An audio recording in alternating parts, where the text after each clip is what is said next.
বন্দে পুরুষোত্তমম। সকলকে আমার রানন্দিত জয়গুরু। পরম দয়াল শ্রী শ্রী ঠাকুর বলছেন, জ্ঞানের আলোয় হোস না যতই ঝকমকে আর আলোকিত, ইষ্ট স্বার্থে যদি না হয় সব কিছুই তোর একাকৃত। এই যদি না হতে পারিস, ও কিছু নয় যায় না করিস, আলোর বিপুল ঝরার মতো ঝকঝকে তোর পতন তত।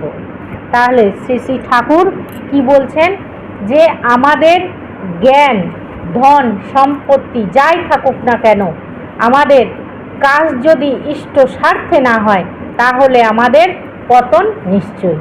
যেমন রাবণের মানে কি ছিল, সোনার লঙ্কা।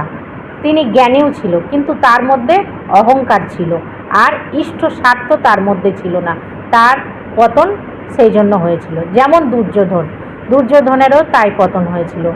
কংস, তারও এরকম পতন হয়েছিল। তাহলে আমরা এখান থেকে কি শিখছি?